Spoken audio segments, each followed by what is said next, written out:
تسنیم بیگم کو جیسے ہی خبر ملی وہ سب کے ساتھ ایزل کے گھر آ گئی تھی۔ آریان جانتا تھا کہ ایزل کے گھر والوں کا کیا سلوک ہوگا اس کے ساتھ، اس لیے نرمین اور تہمینہ بیگم پورا وقت ایزل کے ساتھ ہی رہی تھی۔ ایزل رو رو کر ہلکان ہو چکی تھی، اس کا بہت بڑا نقصان ہوا تھا، اس کے سر سے سائبان اٹھ چکا تھا، اسے اب تک ہر جانب سے ہی ٹھکرایا گیا تھا، مگر ہر بار ندرت بیگم ہی تھی جنہوں نے اسے ہمیشہ باہیں کھول کر اپنایا تھا۔ وہ جب بھی ٹوٹتی تھی تو وہ اسے اپنی ممتا بھری آغوش میں چھپا لیتی۔ اب اسے یہی دکھ کھائے جا رہا تھا کہ اب وہ کہاں جائے گی، کس کے سینے سے لگ کر اپنا دکھ بیان کرے گی، کون ہوگا جو صرف اس کا ہوگا، جو اس پر آنکھیں بند کر کے یقین کرے گا۔ ندرت بیگم کو لے جانے کے لیے سب وہاں آ چکے تھے۔ ایزل کی حالت دیکھ کر آریان خانزادہ کا دل لہو لہان ہوا تھا، اس کا بس نہیں چل رہا تھا وہاں ارد گرد موجود لوگوں کی پرواہ کیے بغیر اس روتی بسورتی غموں میں گھری لڑکی کو اپنے سینے میں چھپا لے۔ نہیں پلیز دادوں کو مت لے کر جاؤ، انہیں میرے پاس رہنے دو پلیز، میرا کوئی نہیں ہے ان کے بغیر، میں کیسے رہ پاؤں گی، مت کرو ایسا۔ ایزل روتے ہوئے بے حواسی کے عالم میں بولتی، اس وقت سب کی آنکھیں اشک بار کر گئی تھی۔ تہمینہ بیگم نے اسے تھام کر اپنے سینے سے لگا لیا تھا، ندرت بیگم کو لے کر جا چکے تھے۔ مسلسل روتی بلکتی ایزل یہ صدمہ برداشت نہ کر پاتی بالکل گمسم ہو چکی تھی۔ اس کے کانوں میں ابھی بھی اس کے گھر کے لوگوں کے وہ نفرت میں ڈوبے جملے گونج رہے تھے جس میں اسے بد کردار کہا گیا تھا۔ اس کی دادو وہی سب ہی تو برداشت نہیں کر پائی تھی، مگر اب وہی سرگھر والے اسے اپنے ساتھ لگاتے اس کا دکھ بانٹنے کی کوشش کر رہے تھے۔ سب کو یہ اندازہ تھا کہ ندرت بیگم کے جانے سے سب سے زیادہ نقصان ایزل کا ہی ہوا تھا۔ وہ اس وقت گھٹنوں میں چہرہ چھپائے اپنے کمرے میں بیٹھی تھی۔ سبھی باری باری کوشش کر چکے تھے اسے کھانا کھلانے کی، مگر وہ کسی سے بات نہیں کر رہی تھی۔ اس کی آنکھوں سے اب بھی آنسو جاری تھے۔ جب اسی لمحے اسے کمرے کے دروازے پر آہٹ محسوس ہوئی، بھاری قدموں کی چاپ اور کمرے میں بکھرتی خوشبو پر اس نے جھٹکے سے سر اٹھا کر دیکھا تھا۔ جب سامنے کھڑے آریان خانزادہ کو دیکھ کر اس کی آنکھوں میں آگ بھڑک اٹھی تھی، وہ طیش کے عالم میں اپنی جگہ سے اٹھی۔ کیوں آئے ہیں اب یہاں؟ میرا تماشا دیکھنے؟ بہت خیرخواہ بننے کی کوشش کرتے تھے نا میرے، آپ اصل مجرم ہیں میرے، آپ کی وجہ سے میری زندگی کی بچی کچی خوشیاں بھی چھن گئی ہیں مجھ سے۔ کاش میں کبھی آپ سے نہ ٹکراتی، کبھی میری زندگی کا حصہ نہ بنتے آپ۔ ایزل جو کسی سے بات تک نہیں کر رہی تھی اسے دیکھ کر بھڑک اٹھی تھی، جو دیکھ کر آریان کے دل کو تھوڑی بہت تسلی ہوئی تھی کہ وہ ٹھیک ہے۔ ایزل، اس نے آگے بڑھتے اسے تھامنا چاہا جو مسلسل کانپ رہی تھی۔ اس کی طبیعت پہلے ہی ٹھیک نہیں تھی، اب اس کا بخار مزید بڑھ گیا تھا۔ خبردار ہاتھ بھی مت لگائیے گا، دور رہ کر بات کریں، یہ پریشان ہونے کا دکھاوا مت کریں میرے ساتھ۔ آپ نے بھی اپنا بدلہ پورا کیا مجھ سے، آپ کو کتنی کالز کی تھی میں نے، جان بوجھ کر پک نہیں کیا آپ نے میری کالز۔ آپ کو لگتا تھا نا کہ میں نے آپ کو ریجیکٹ کیا ہے، اسی بات کا بدلہ لیا ہے آپ نے، ایسے ہی برباد کرتے ہیں اپنے مخالفین کو جیسے آج مجھے کر دیا۔ ایزل اس وقت بہت زیادہ جذباتی ہو کر اسے بہت کچھ بولے جا رہی تھی، اسے احساس بھی نہیں ہوا تھا جبکہ آریان سرد و سپاٹ تاثرات کے ساتھ کھڑا اس کو اپنے دل کی بھڑاس نکالنے دے رہا تھا۔ میرا موبائل میرے پاس نہیں تھا، میں بتا نہیں سکتا اس وقت کس قدر گلٹ کا شکار ہوں میں۔ آریان خانزادہ کبھی کسی کے آگے یوں شرمندہ نہیں ہوا تھا، وہ کوئی غلطی کرتا بھی تھا تو اسے اپنے طریقے سے سنبھال لیتا، مگر اس بار معاملہ دل کا تھا۔ وہ اس لڑکی کو روتے نہیں دیکھ پا رہا تھا، اس کی اذیت کم کرنے کا کوئی راستہ نہیں مل رہا تھا۔ اس کی بات پر ایزل کو ایک دم سے یاد آیا تھا کہ وہ آج پورا دن ریحام کے ساتھ تھا۔ دل کی اذیت مزید بڑھ گئی، آنسوں کی روانی میں مزید شدت آئی تھی۔ ایک دم سے احساس ہوا تھا کہ وہ اتنی دیر سے کس شخص کے سامنے کھڑی مسلسل گستاخی کر رہی تھی۔ بہت بڑا نام تھا آریان خانزادہ، اس کی کوئی اوقات نہیں تھی اس رئیس زادے کو اتنی باتیں سنانے کی۔ I am sorry sir, please آپ یہاں سے چلے جائیں، مجھے اکیلے رہنا ہے۔ وہ اپنے آپ کو بہت مشکل سے نارمل کرتی اس کی جانب سے رخ موڑ گئی۔ اکیلے نہیں چھوڑ سکتا، تمہیں میرے ساتھ چلنا ہوگا۔ آریان نے اس کی جانب پیش قدمی کی تھی، اس کی بات پر ایزل نے رخ موڑ کر اس کی جانب دیکھا، چہرے پر زخمی مسکراہٹ چھائی ہوئی تھی۔ ایزل رفیق مرنا پسند کرے گی مگر طرز اور خیرات میں ملی زندگی نہیں۔ دادا مجھ سے بہت محبت کرتی تھی، انہوں نے اس وقت میری فکر میں وہ سب بولا آپ کو، لیکن آپ کو ایسے بھی وعدے کا پابند ہونے کی ضرورت نہیں ہے۔ مجھے نہ ہی آپ کے ساتھ رہنا ہے اور نہ ہی آپ سے کسی قسم کی خیرات چاہیے، اتنی کمزور بھی نہیں ہوں، بہت ٹھیک ہوں، اتنی تکلیفوں کے بعد بھی زندہ سلامت کھڑی ہوں میں۔ آپ پلیز جائیں یہاں سے، مجھے زندہ رہنے کے قابل چھوڑ دیں پلیز، میں مزید تکلیف سہنے کا حوصلہ نہیں رکھتی۔ ایزل اس سے بہت زیادہ بدگمان ہو چکی تھی، وہ اس وقت اس شخص کی صورت بھی نہیں دیکھنا چاہتی تھی۔ میں تمہیں ان لوگوں کے بیچ نہیں چھوڑ سکتا۔ آریان خانزادہ کا ضبط اب جواب دے رہا تھا، یہ لڑکی اپنی تکلیف بڑھائے جا رہی تھی، مسلسل خود کو ہلکان کر رہی تھی۔ آپ سے بہت بہتر ہے یہ لوگ، جتنی نفرت دل میں ہے اتنی ہی زبان پر ہی رکھتے ہیں، منافق تو بالکل بھی نہیں ہے۔ ایزل اپنے ہر خسارے کا ذمہ دار اسی شخص کو مان رہی تھی۔ اس نے آج تک کبھی کسی پر اتنا غصہ نہیں کیا تھا جتنا آریان خانزادہ پر نکال رہی تھی۔ میں پھر بھی تمہیں یہاں نہیں چھوڑ سکتا، تمہیں میرے ساتھ چلنا ہوگا۔ آریان اس کے جانب بڑھا تھا اور اس کی کلائی اپنی گریز میں لیتے اس کا رخ اپنی طرف موڑ گیا۔ کیا پرابلم ہے آپ کے ساتھ؟ پلیز میری جان چھوڑ دیں۔ وہ اس کی گریب سے اپنا بازو چھڑوانے کی کوشش کرتی چلائی تھی۔ اس میں اس شخص کا مقابلہ کرنے کی ذرا سی ہمت بھی نہیں تھی۔ وہ پوری طرح سے نڈھال ہو چکی تھی۔ Okay relax. آریان اسے تھام کر اپنے قریب کرتا اپنے چوڑے سینے سے لگا گیا، جس پر سر رکھتے ایزل بلک بلک کر روتی تھی۔ انہیں نہیں جانا چاہیے تھا، میرے ساتھ اچھا نہیں کیا انہوں نے۔ اس کے سینے سے لگ کر روتی وہ اس سے سخت خفا ہونے کے باوجود اپنے دل کا درد بیان کر گئی تھی۔ آریان یہی تو چاہتا تھا، وہ اپنا ہر غم اس کے سینے میں اتارے۔ آج اس کی ذرا سی غفلت و لاپرواہی نے اس لڑکی کو جس اذیت سے دو چار کیا تھا وہ اس کے لیے کبھی خود کو معاف نہیں کرنے والا تھا۔ وہ اگر ٹائم پر دیکھ لیتا تو بات اتنی نہ بگڑتی، اور کہیں نہ کہیں اسے اب سمجھ آ رہی تھی کہ اس کا موبائل جان بوجھ کر اس سے دور کیا گیا تھا، جس کے بعد اس کا غصہ مزید دگنا ہو چکا تھا۔ ایزل کا سر اس کے سینے پر ایک جانب لڑک چکا تھا۔ ایزل کا جسم آگ کی طرح تپ رہا تھا۔ آریان اس کا نازک وجود اپنی باہوں میں اٹھاتا باہر کی جانب بڑھ گیا۔ آپ سب جانتے ایزل میری بیوی ہے، اسے آپ سب کے سامنے آج میں اپنے ساتھ لے کر جا رہا ہوں۔ اس پر اب صرف میرا حق ہے، اور اگر کبھی مجھے پتا چلا کہ آپ لوگوں کی وجہ سے اسے کوئی تکلیف پہنچی ہے تو میں چھوڑوں گا نہیں کسی کو۔ اور آج جو کچھ کیا آپ نے اس کے ساتھ، یہ جانتے ہوئے بھی کہ وہ بے قصور ہے، اس کا حساب تم سب سے بہت جلد لوں گا میں۔ میری بیوی اتنی ارزاں نہیں ہے۔ آریان خانزادہ کے نزدیک ایزل رفیع کی کیا اہمیت ہے یہ پوری دنیا کو پتہ چل جائے گا۔ وہ اس وقت انتہائی غصے میں تھا۔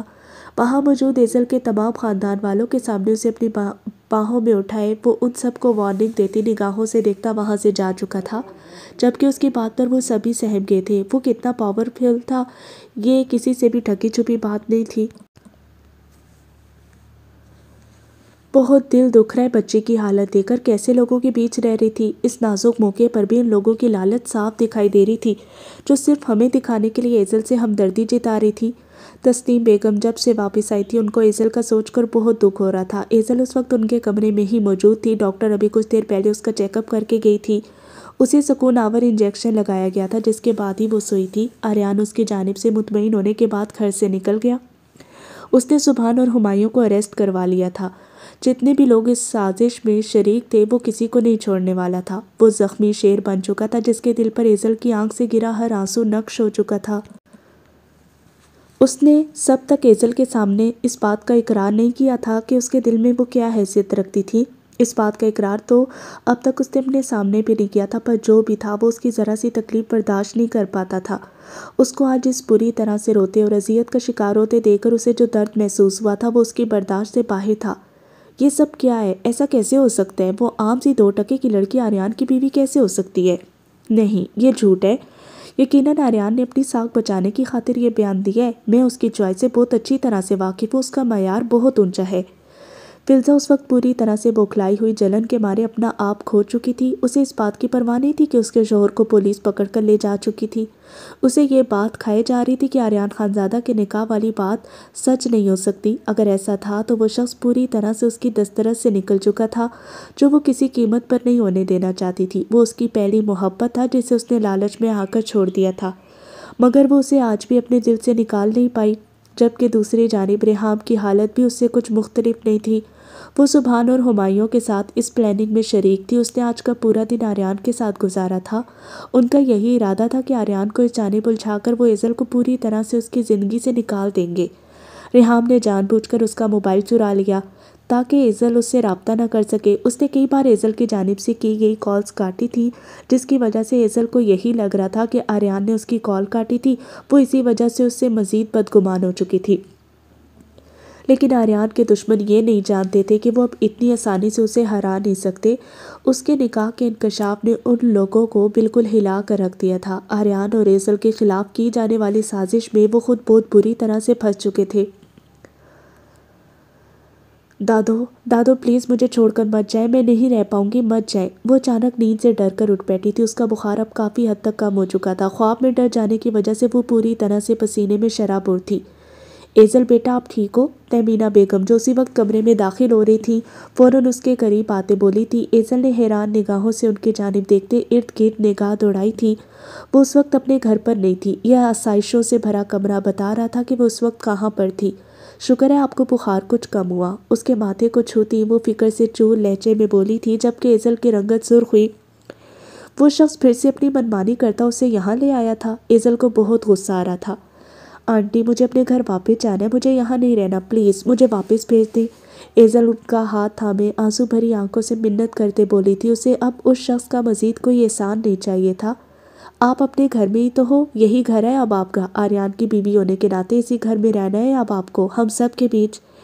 اس کے آنسو صاف کرتے انہوں نے محبت سے کہا تھا، جبکہ ایزل نے ہوک بھری نگاہوں سے ان کی جانب دیکھا کہ آریان سب کو ان کے نکاح کے بارے میں بتا چکا تھا اور ان لوگوں نے اسے قبول بھی کر لیا تھا۔ وہ بہت زیادہ حیرت کا شکار تھی۔ اسے تو یہی لگا تھا کہ اس کی اتنی باتیں سنانے کے بعد آریان دوبارہ اس کی صورت بھی نہیں دیکھے گا۔ وہ شخص اتنی اکڑ ہی تو رکھتا تھا۔ کچھ دیر بعد سب گھر والے باری باری اس سے ملنے آئے تھے۔ سب نے اسے بہت محبت اور خوش دلی سے قبول کیا تھا، مگر ایزل نے ان سب کے انداز میں تھوڑی سی جھجک دیکھی تھی، جیسے وہ اس پر پوری طرح سے ٹرسٹ اب بھی نہ کر پا رہے ہو۔ ان سب کو فلزا کی جانب سے جو دھوکہ ملا تھا اس کے بعد سے وہ آریان کے حوالے سے مزید پوزیسو ہو چکے تھے۔ انہیں یہی لگتا تھا کہ آریان کے قریب آئی ہر لڑکی صرف پیسوں کا لالچ ہی رکھتی ہوگی۔ ایزل اپنی معصومیت اور سادگی کی وجہ سے ان سب کو بہت پسند آئی تھی۔ سب سے بڑی بات، انہوں نے آریان کے انداز میں اس لڑکی کے لیے جو محبت دیکھی تھی وہ پہلے کبھی کسی کے لیے نہیں رہی تھی۔ اس بات نے ان سب کو ایزل کو قبول کرنے پر مجبور کر دیا تھا، کیونکہ ایک بار دھوکہ کھانے کے بعد آریان خان زادہ اتنا مضبوط تو ہو چکا تھا کہ دوبارہ کسی لالچ اور مطلب پرست لڑکی کو کبھی اپنے قریب نہ لاتا۔ ایزل وہاں نہیں رہنا چاہتی تھی، مگر تسنیم بیگم نے اسے بہت ہی پیار سے اپنے ساتھ لگاتے اسے ندرت بیگم کے لمس کا جو احساس کروایا تھا وہ ان کو انکار نہیں کر سکی۔ اس کی آریان سے ناراضگی وہ سبھی محسوس کر پائے تھے۔ تسنیم بیگم اور عباسی صاحب نے اسے واضح طور پر کہہ دیا تھا کہ وہ اس گھر میں پوری طرح سے اپنی مرضی سے رہ سکتی ہے۔ آریان سے اگر بات نہیں کرنی تو بے شک نہ کرے، وہ اس گھر میں اپنی مرضی کی زندگی گزارنے کا پورا حق رکھتی ہے۔ وہ سب اتنے اچھے اور پرخلوص تھے کہ ایزل ان سب کے اتنے اصرار اور محبت کے آگے انکار نہیں کر پائی تھی۔ آریان خانزادہ کی بیوی تھی وہ، اسی خاطر اسے اتنا پیار اور محبت ملی تھی ان سب لوگوں سے۔ اس نے کبھی نہیں سوچا تھا کہ اسے اتنی محبت ملے گی، مگر وہ اسی انسان سے بات کرنے کو تیار نہیں تھی۔ اس نے سوچ لیا تھا کہ وہ بہت جلد آریان خانزادہ کو چھوڑ دے گی۔ اس شخص کی دنیا بہت مختلف تھی، وہ ہر لمحے اپنے دل کا خون ہوتے نہیں دیکھ سکتی تھی۔ مسفرہ گہری نیند میں تھی جب گردن میں ہوتی چبھن کے احساس سے اس کی آنکھ کھلی۔ کچھ لمحے یہ سمجھنے کی کوشش کرتے کہ وہ کہاں ہے۔ اپنی گردن پر محسوس ہوتی گرم سانسوں اور مونچھوں کی رگڑ نے اس کی رنگت ایک دم سے لال کر دی تھی۔ گزشتہ رات کے تمام مناظر نگاہوں میں گھومتے اس کے سینے میں دھڑکنوں کا طوفان برپا کر گئے۔ وہ شخص رات بھر اپنی شدتیں نچھاور کرتا اس پر جو دیوانگی اور جنونیت واضح کر چکا تھا، وہ ابھی بھی اسے سنبھل نہیں پائی تھی۔ ابھی کچھ گھنٹے پہلے ہی اس کی آنکھ لگی تھی، جو پھر سے اس دیو کے حصار میں جکڑے جانے کی وجہ سے ٹوٹ چکی تھی۔ جس انسان کی ذرا سی قربت بھاری پڑتی تھی اس پر، رات بھر اس کی وحشتوں اور بے قراریوں کو سہتے اس کی نازک جان بے حال ہو چکی تھی۔ وہ اس وقت بھی مکمل طور پر اس کے حصار میں قید تھی۔ اس کا چوڑا کسرتی وجود پوری طرح سے مسفرہ کے اوپر چھایا ہوا تھا۔ مسفرہ اپنی جگہ سے ہل بھی نہیں پا رہی تھی۔ اس نے چہرہ ذرا سا موڑ کر اپنے بے پناہ قریب موجود زیکے کی جانب دیکھا۔ اس کا خوبرو نقور سے سجا وجیح چہرہ مسفرہ کے بے پناہ قریب تھا۔ اس کی گرم سانسیں اب مسفرہ کے چہرے سے ٹکرانے لگی تھیں۔ اس کی گھنی مونچھوں کی گستاخیاں اسے ابھی بھی اپنے وجود پر محسوس ہوتی اس کے پورے وجود میں سنسنی سی دوڑا گئی تھیں۔ اس کی مقناطیسی سر بکھیرتی آنکھیں اس وقت بند تھیں، جنہوں نے رات بھر اپنی گستاخانہ وار سے اس کی سانسوں کو اٹکائے رکھا تھا۔ اس نے ہمیشہ اس شخص سے نفرت کا اظہار کیا تھا، مگر اس وقت ایسا کوئی منفی جذبہ محسوس نہیں ہو رہا تھا۔ وہ دونوں اس بات سے انکاری تھے کہ وہ ایک دوسرے کے لیے کوئی بھی محبت بھرا جذبہ رکھتے ہیں، مگر گزرتے لمحات میں اس نے اس شخص کا اپنے لیے جو جنون دیکھا تھا وہ معمولی نہیں تھا۔ نفرت کرنے والے یا دلی جذبے سے نابلد لوگوں کے بیچ ایسی دیوانگی اور بے قراری نہیں ہوتی تھی۔ مسفرہ کا دل اس کے اختیار میں نہیں رہا تھا۔ رات کو اس شخص کی بے خودی اور بے حواسی میں بھی اس کے لیے فکر اور پرواہ تھی۔ وہ کتنے ہی لمحے بنا پلکیں جھپکائے اس کی جانب تکے گئی۔ سوتے ہوئے وہ بے پناہ وجیح لگتا تھا۔ اس کی جانب دیکھتے دھڑکنوں کی رفتار بڑھنے لگی۔ وہ اسے جنگلی وحشی اور نہ جانے کیا کیا کہتی آئی تھی، مگر رات کو اس نے جو روپ دکھایا تھا وہ اب تک اس کے سحر سے باہر نہیں آ پا رہی تھی۔ اس کے مضبوط حصار میں قید اسے ایک سکون سا محسوس ہو رہا تھا۔ وہ نہیں جانتی تھی کہ اس شخص کے ساتھ اس کا ساتھ کتنا تھا، ایک رات کا، ایک ہفتے کا، یا پھر ایک مہینے کا، مگر یہ سچ تھا کہ وہ اپنے دل کے آگے ہار چکی تھی۔ وہ خود اس بے رحم اور وحشی انسان سے محبت کرنے سے نہیں روک پائی تھی۔ دل میں کہیں اندر اس شخص کے ساتھ ایک خوشحال اور نارمل زندگی گزارنے کی خواہش پیدا ہو چکی تھی، جو شاید کبھی ممکن نہ ہو پاتی۔ اس کی گرم سانسوں کو محسوس کرتے وہ ایک دم سے اپنی آنکھوں میں امڑ آتی نمی چھپانے کی خاطر اس کے قریب سے اٹھ جانا چاہتی تھی۔ وہ اس کی دسترس سے دور جانا چاہتی تھی۔ اس لمحے اس کے دل میں جو جذبے پیدا ہو چکے تھے وہ ان سے بری طرح گھبرا رہی تھی۔ وہ کبھی نہیں چاہتی تھی کہ زیکے کو اس کے دل کا راز پتہ چلے۔ وہ اس بات کو ہمیشہ کے لیے اپنے دل میں چھپا کر رکھنا چاہتی تھی۔ مسفرہ نے اپنی لرزتی پلکیں اٹھا کر ایک بار پھر سے اس کے مغرور نقوش کی جانب دیکھا۔ اس کی بھوری آنکھیں جو ہر وقت قہر ٹپکاتی رہتی تھی، ان کی دلکشی سوتے میں بھی دل میں اتر جانے والی تھی۔ چوڑی کشادہ پیشانی پر سیاہ بال بکھرے ہوئے تھے، سیاہی مائل انابی لب سختی سے آپس میں پیوست تھے، جن کی گستاخیاں یاد کرتے وہ سر سے پیر تک لال ہوئی تھی۔ ہونٹوں پر سجی گھنیری مونچھوں کی چھب ہی نرالی تھی۔ وہ مبہوت سی اس کی جانب تکے گئی۔ دل کے تار بری طرح سے چھڑ چکے تھے۔ وہ اس وقت شرٹ لیس تھا۔ اس کے چوڑے مضبوط شانے میں دبی وہ سرخ ہوتی اس کے حصار سے فرار ہونے کی کوشش کرنے لگی تھی، جبکہ سوتے ہوئے بھی اس شخص کی گرفت بہت سخت تھی۔ مسفرہ اس کا بازو اپنے اوپر سے ہٹانے کی کوشش میں زور آزمائی کرتی بالکل لال ہو چکی تھی۔ سانسیں پھولنے لگی۔ اسے محسوس ہوا تھا کہ وہ جتنی دور ہونے کی کوشش کر رہی تھی، زیکے کی مضبوط باہوں کا گھیرا اتنا ہی تنگ ہوئے جا رہا تھا۔ مسفرہ کی گھبراہٹ میں اضافہ ہوا، سانسوں میں مزید تیزی آئی۔ لیو می۔ اپنی گردن پر اس کی گرم سانسوں کا لمس پاتے وہ لرزتی ہوئی آواز میں بولی تھی۔ وہ جاگ رہا تھا۔ مسفرہ کا دل کانپ گیا تھا۔ وہ اس سے اتنی دیر سے کس بے خودی کے عالم میں تکے جا رہی تھی۔ اتنی جلدی نہیں۔ وہ اس کی دور جانے کی کوشش کو ناکام بناتا، اسے واپس تکیے پر گراتا، اس کے اوپر ایک دم سے حاوی ہوا۔ اس کی بھوری آنکھیں ایک بار پھر سے مسفرہ کے اوپر مرکوز ہوئی۔ مسفرہ نگاہیں چرا گئی تھی۔ ہمت نہیں تھی ان مقناطیسی نگاہوں میں دیکھنے کی۔ تم اپنی منمانی کر چکے ہو زاویار کمال، اب جانے دو مجھے۔ مسفرہ اس کی سرخ آنکھوں سے نگاہیں چراتے اپنے لہجے کو مضبوط بناتے بولی تھی، جبکہ اس کے لبوں سے اپنا پورا نام سنتے زیکے کے لب مسکرائے۔ نگاہیں ان گلابی لبوں پر آن ٹھہری تھی، آنکھوں میں اب بھی خماری چھائی ہوئی تھی۔ وہ ایک پل کے لیے بھی نہیں سو پایا تھا۔ مسفرہ جو اتنی دیر سے یہی سمجھ رہی تھی کہ وہ سویا ہوا ہے، ایسا نہیں تھا۔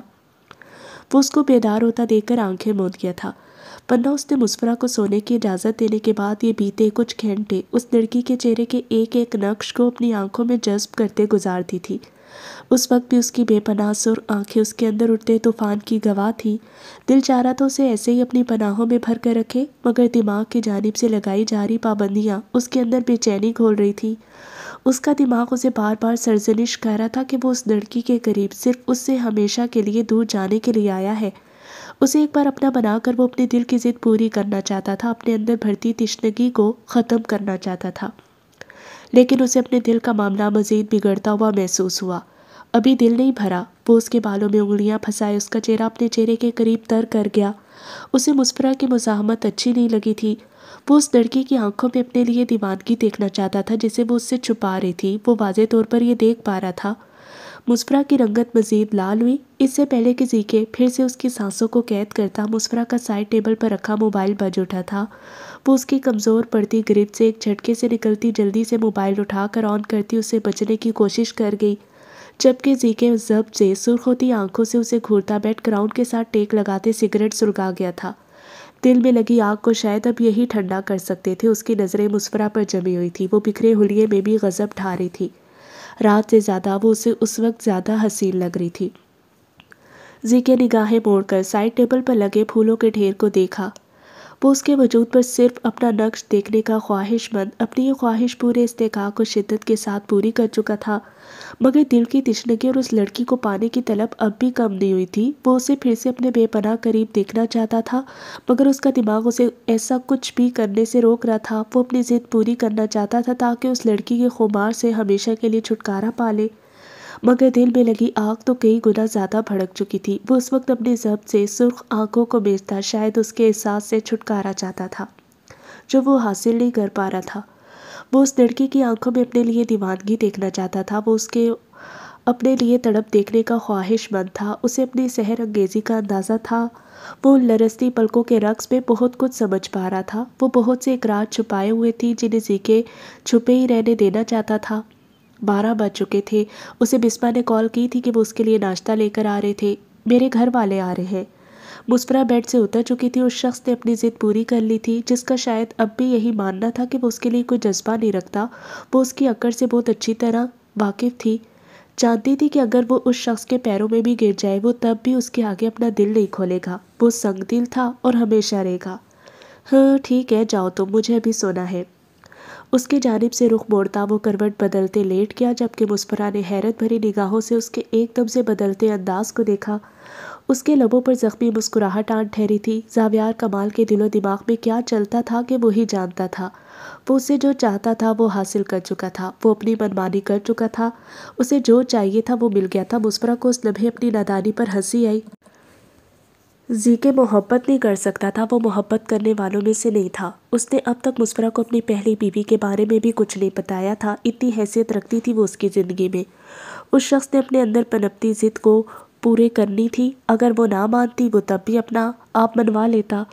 مسفرہ کا دل ایک دم بوجھل سا ہوا۔ یہ شخص کب کیا ہو جاتا تھا وہ اب تک نہیں سمجھ پائی۔ اس کی آنکھوں میں نہ جانے کیوں نمی آن ٹھہری تھی۔ وہ اپنے آپ کو اس شخص سے افیکٹ نہیں ہونے دینا چاہتی تھی، مگر وہ بے بس ہو رہی تھی۔ اس کی چوڑی پشت کو گھورتی وہ وہاں سے ہٹ گئی۔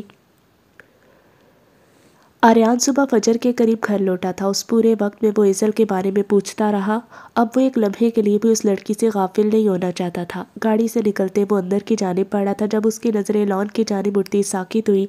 ملکجے اندھیرے میں بھی وہ کرسی پر سکڑ سمٹ کر بیٹھے وجود کو پہچان گیا تھا۔ باہر اچھی خاصی ٹھنڈ تھی اور وہ پہلے ہی شدید بخار کی لپیٹ میں تھی۔ آریان کے چہرے کے تاثرات تن چکے تھے۔ وہ اسے دوسروں سے کیسے بچاتا جو خود ہی اپنی دشمن بنی ہوئی تھی، خود کو اذیت دینے کا کوئی موقع ہاتھ سے جانے نہیں دیتی تھی۔ آج کا پورا دن اس کے لیے ذہنی اور جسمانی دونوں طرح سے ہی بہت تھکاوٹ بھرا تھا، مگر اس لڑکی کی تکلیف ہر تکلیف سے اوپر محسوس ہو رہی تھی اسے۔ وہ گھٹنوں میں سر دیے ایک جگہ ساکت بیٹھی ہوئی تھی۔ ایزل، آریان نے قریب آتے اسے پکارا۔ ایزل اس کی آواز سن کر بھی انسنی کرتی ایسے ہی بیٹھی رہی۔ ایزل اٹھو یہاں سے، اتنی ٹھنڈ میں بیٹھ کر مرنے کا ارادہ ہے کیا؟ آریان اس کی کلائی پکڑ کر اسے اٹھاتے ہوئے بولا۔ اس کی اس احمقانہ حرکت پر وہ خفگی کا شکار ہوا۔ ایزل کا وجود بالکل برف ہوا پڑا تھا۔ اس کے لمس پر ایزل نے اس کے ہاتھ کو ایک دم سے جھٹک دیا جیسے اس نے کسی ناپاک شے کو چھو لیا ہو۔ آریان کی کنپٹی سلگ اٹھی۔ وہ اپنی غلطی مانتا تھا، مگر اس نے آج تک کبھی کسی کو خود سے ایسے بیہیو کرنے کی اجازت نہیں دی تھی۔ مگر یہ لڑکی اس سے کبھی اجازت مانگتی کہاں تھی، بنا اجازت ہی اس کے دل اور زندگی میں آن گھسی تھی۔ دور رہے مجھ سے، آپ کیوں لائے مجھے یہاں، کیوں بتایا سب کو نکاح کے بارے میں، آپ کیوں کر رہے میرے ساتھ ایسا، کیا بگاڑا ہے میں نے آپ کا؟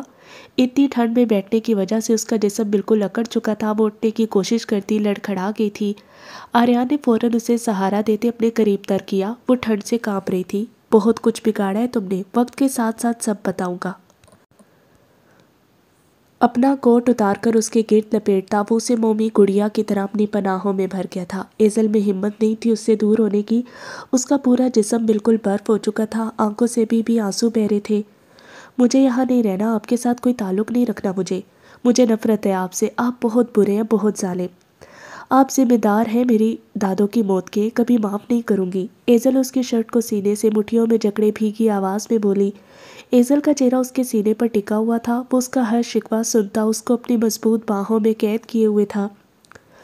تم جو کہو گی میں مانوں گا، میری غلطی کی جو سزا دوگی قبول ہوگی، مگر تمہیں میری ایک بات ماننی ہوگی، اب ہمیشہ کے لیے اس کے گھر میں رہنا ہوگا۔ تم اپنی مرضی سے زندگی گزار سکتی ہو، سب کچھ تمہاری مرضی کے مطابق ہوگا، لیکن کبھی بھی اس گھر کو چھوڑ کر جانے کی بھول مت کرنا، معاف نہیں کروں گا۔ آریان اس کے ماتھے پر عقیدت بھرے انداز میں لب رکھتا اسے ریلیکس کرنے کی کوشش کر رہا تھا۔ وہ غلطی پر تھا، اس نے غفلت برتی تھی، جس کی سزا اب اسے اس لڑکی کی بدگمانی کی صورت مل رہی تھی، جو برداشت کرنا انتہائی مشکل تھا۔ لیکن وہ اب ایزل کو اتنی محبت اور احتیاط سے سمیٹنا چاہتا تھا، اس کی زندگی کا ہر غم اس سے دور کر دینا چاہتا تھا، وہ اسے فکروں سے آزاد ہنستے مسکراتے دیکھنا چاہتا تھا۔ اس کے الفاظ میں چھپی وارننگ ایزل اچھے سے محسوس کر پائی تھی۔ مجھے اچھا نہیں لگ رہا سب مجھے آپ کی بیوی کے طور پر جانے۔ وہ لڑکی مسلسل اس کے دل پر تیر برسا رہی تھی اور وہ ضبط کیے کھڑا سن رہا تھا۔ اس نے آج تک اپنی زندگی میں اتنا صبر اور برداشت کبھی نہیں کیا تھا۔ مجھے آپ کی دنیا سے دور جانا ہے، جہاں کوئی مجھے آپ کے حوالے سے نہ جانتا ہو۔ ایزل کی ہلکی سی مزاحمت اب بھی جاری تھی۔ آریان اسے باہوں میں بھرے اندر کی جانب بڑھ گیا، اس کی طبیعت مزید خراب ہو رہی تھی۔ یہ ناممکن ہے، اب میرا نام ہمیشہ تمہارے نام کے ساتھ جڑا رہے گا، مسز آریان خانزادہ۔ آریان اسے بالکل کسی بچے کی طرح ٹریٹ کر رہا تھا۔ اس وقت بھی اپنے سینے سے بھیجے وہ اسے اٹھائے اپنے بیڈ روم میں آ گیا، جہاں پہلے سے ہیٹر آن کیا گیا تھا۔ کمرے کا گرمائش زدہ ماحول ایزل کے برف ہوتے وجود کو سکون پہنچا گیا تھا۔ اس کی بات پر ایزل خود میں سمٹ گئی۔ یہ شخص اتنے کھلے عام یہ کیسے بول سکتا تھا؟ مجھے کیوں لایا یہاں؟ وہ بمشکل اپنی آنکھیں کھول پاتے اس کے کمرے کو پہچان گئی۔ اس کی آواز کی لڑکڑاہٹ پر آریان کے لب دھیرے سے مسکرائے تھے۔ اس کے ساتھ اکیلے ہونے کے خیال سے وہ ایسے ہی خوفزدہ ہو جاتی۔ اس کی گلابی رنگت بالکل سفید پڑ چکی تھی، روئی جیسے گال بالکل سرد پڑ چکے تھے۔ آریان نے اس کے گرد کمبل اچھی طرح سے لپیٹ دیا تھا۔ تمہارا دھیان رکھنے کے لیے؟ آریان نے اس کے سر کو بھی کور کیا۔ وہ بہت بری طرح سے کانپ رہی تھی۔ آریان کو تشویش ہونے لگی۔ ترس کھا رہے مجھ پر؟ بہت قابل رحم لگ رہی ہوں گی نا میں؟ اس کی آنکھوں سے پھر سے آنسو بہنے لگے۔ آریان اس کے بہت قریب بیٹھا اس کی جانب جھکا ہوا تھا۔ آریان کچھ نہیں بول پایا۔ اس لڑکی نے آج اس کے دل کا خون کرنے کی قسم کھائی تھی۔ ترس ایسے کھایا جاتا ہے کیا؟ سینے سے لگا کر؟ اس کے سرد گال پر اپنے پرحدت ہونٹ رکھتا وہ اسے کپ کپانے پر مجبور کر گیا تھا۔ وہ اس وقت اس شخص کی غربت سہنے کا حوصلہ نہیں رکھتی تھی۔ وہ خود بہت تکلیف میں تھی، مگر اپنی باتوں اور حرکتوں سے اس سے بھی زیادہ اذیت کا دو چار آریان کو کیے ہوئے تھی۔ اسے بہت زیادہ ٹھنڈ لگی ہوئی تھی، جو اس کے لیے انتہائی خطرناک ثابت ہو سکتی تھی۔ وہ آہستہ آہستہ اپنے حواس کھو رہی تھی۔ آریان کچھ لمحوں کے لیے پرسوچ نگاہوں سے اس کی جانب دیکھتا۔ اگلے ہی لمحے اس کا کمبل ہٹاتا اس کی نہایت قریب نیم دراز ہوا۔ وہ حق رکھتا تھا۔ پھر اس لمحے جب اس کے نازک جان کو اس کی اشد ضرورت تھی تو کیسے پیچھے ہٹ جاتا؟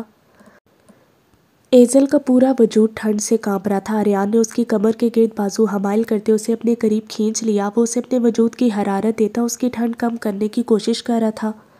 ایزل پوری طرح سے اپنے حواسوں میں نہیں تھی، مگر اس کی گرماہٹ اور حدت محسوس کر پا رہی تھی۔ اس سچویشن میں بھی حیا کے مارے اس کی پلکیں لرز اٹھی تھیں۔ آریان کے لبوں پر دل فریب مسکراہٹ بکھری، اسے مزید اپنے اندر جذب کرتا۔ وہ اس کی گردن پر اپنے لب رکھ گیا۔ ایزل اس کے کندھے پر سر ٹکائے پوری طرح سے اس کے ساتھ لگی آنکھیں موندے ہوئے تھی۔ اس کی تکلیف آہستہ آہستہ کم ہونے لگی۔ بہت دکھ سہ لیے، اب مزید نہیں۔ اب آئندہ تم کبھی نہیں کہو گی کہ تمہارا اس دنیا میں کوئی نہیں ہے۔ آریان خانزادہ ہر پل تمہارے ساتھ کھڑا رہے گا، چاہے کچھ بھی ہو جائے، تمہارا ساتھ نہیں چھوڑوں گا۔ تم اکیلی نہیں ہو ایزل رفیق، تمہارے ساتھ آریان خانزادہ ہے۔ آریان اس کے ماتھے پر لب رکھتا اس کو پوری طرح سے اپنے اندر سموئے سرگوشیانہ لہجے میں بول رہا تھا۔ اس شخص کی پناہوں میں محسوس ہوتا تحفظ ایزل کی تکلیف کو آہستہ آہستہ زائل کرنے لگا۔ اس کے انابی لبوں کا لمس وہ اپنی گردن پر محسوس کرتی کسمساتے ہوئے مزید اس کے وجود میں سمٹ گئی تھی۔ اس سے جتنی بھی خفا سہی، مگر اس شخص کی مضبوط پناہوں میں اسے بہت سکون مل رہا تھا۔ کب وہ نیند کی وادیوں میں اتری تھی اسے خبر بھی نہیں ہوئی۔ دادا جان، اپنے اس بھیڑیے کو سمجھا لے، اگر دوبارہ اس نے مجھے چھونے کی کوشش کی تو میں اس کا قتل کر دوں گی۔ وہ دھان بھان سی چٹاک سی لڑکی غیان داور کے آگے نفرت بھرے لہجے میں بول رہی تھی۔ اسے اتنی شے دی گئی تھی کہ وہ ایسا کر پا رہی تھی۔ گھر کے سب لوگ ہی شور سن کر وہاں آ چکے تھے۔ روحا، کیا ہو گیا بیٹا؟ صلاح الدین صاحب نے اسے اپنے ساتھ لگاتے نرمی سے پوچھا تھا، جبکہ ان کی سرزنش کرتی نگاہیں اپنے پوتے پر تھی۔ باقی سب اتنے وقت بعد غیان کو گھر میں دیکھ کر بہت زیادہ خوش تھے، مگر روحا کا یہ شدید ری ایکشن انہیں پریشان بھی کر گیا تھا۔ اپنے پوتے کو سمجھا لے، دوبارہ میرے قریب آنے کی کوشش کی تو چھوڑوں گی نہیں اسے۔ روحا ایسی تھی، ہر بات بے دھڑک کر دینے والی۔ اسے کبھی کسی کا خوف نہیں رہتا تھا۔ غیان داور جس سے ایک دنیا ڈرتی تھی، وہ اس انسان کو بھی کسی خاطر میں نہیں لاتی تھی۔ آپ نے اس ڈرامے کے لیے بلوایا تھا مجھے؟ اس سے شادی کروں گا میں، جسے بات کرنے کی تمیز بھی نہیں ہے۔ غیان اچھے سے جانتا تھا کہ صلاح الدین داور نے اسے یہاں اس کی اور روحا کی شادی کے لیے بلایا تھا۔ میں کون سا مری جا رہی ہوں تم سے شادی کرنے کے لیے؟ انکار کر دو تم، ہمت اور غیرت ہے تو جانے دو مجھے یہاں سے۔ مگر غیرت ہوتی تو مجھ سے ابھی تک اپنا نکاح قائم رکھتے اور شادی کے لیے پھر سے یہاں آ جاتے، یہ جانتے ہوئے بھی کہ میرے دل و دماغ میں زاویار کا مال بستا ہے۔ روحا کے الفاظ انتہائی سنگین تھے۔ جلدی پر پیٹرول کیسے چھڑکا جاتا ہے، یہ بات کوئی روحا داور سے پوچھتا۔ اس شخص کو تکلیف دینے کی خاطر وہ جس حد تک جا سکتی تھی جاتی تھی۔ وہ بہت خوش تھی کہ پچھلے 2 سال سے غیان اس کی نفرت میں اس گھر نہیں آیا تھا، مگر آج پھر سے اسے یہاں آتا دیکھ کر وہ اپنے غصے پر قابو نہیں رکھ پا رہی تھی۔ وہاں کھڑے تمام لوگوں نے ناگواری بھری نگاہوں سے اس کی جانب دیکھا۔ غیان کی ماں سومیہ بیگم کا دل چاہا تھا اس لڑکی کی زبان کاٹ دے جسے بات کرنے کی تمیز نہیں تھی۔ صلاح الدین داور کی شے پر وہ ان سب کے سروں پر چڑھی ہوئی تھی۔ اس لڑکی کی وجہ سے ان کا بیٹا 2 سال سے گھر نہیں آیا تھا، آج جب اتنے وقت بعد آیا تھا تو اس کا پھر سے وہی ڈرامہ شروع ہو چکا تھا۔ بکواس بند کرو، اپنی بیوی ہو تم میری، شرم آنی چاہیے تمہیں اپنے منہ سے غیر مرد کا نام نکالتے ہوئے۔ اسے کہے اب اگر دوبارہ اس گھٹیا مرد کا نام اپنے منہ سے نکالا تو میں اس کی سانسیں چھین لوں گا۔ غیان اپنے سب سے بڑے جانی دشمن کا نام اپنی منکوہا کے لبوں سے نکلتا دیکھ کر پاگل ہو چکا تھا۔ وہ اپنا غصہ اور پاگل پن سب سے چھپا کر رکھتا تھا۔ وہ لوگوں کے سامنے اپنے آپ کو پرسکون رکھنے کی کوشش کرتا تھا، مگر یہ لڑکی ہر بار اس کا اصلی روپ ایسے ہی کھینچ کر سب کے سامنے لے آتی، کیونکہ وہ جانتی تھی کہ غیان داور کی کیا کمزوریاں تھیں، کہاں پر وار کیے جانے پر وہ زیادہ تڑپے گا۔ صلاح الدین صاحب کا بھی لحاظ کیے بغیر وہ روحا کا بازو اپنے گرفت میں دبوچتا اسے اپنی جانب کھینچ گیا۔ تم بکواس کر رہے ہو گھٹیا مرد، تم ہو وہ نہیں۔ ہر روز ایک نئی عورت کو اپنے بستر پر لے کر سونے والا مجھے شرم کرنا سکھائے گا۔ 2 سالوں کی بھڑاس تھی، کم ہونے کا نام ہی نہیں لے رہی تھی۔ اس نے ابھی بھی اپنے چہرے کو اس شخص کے سامنے بے پردہ نہیں ہونے دیا تھا۔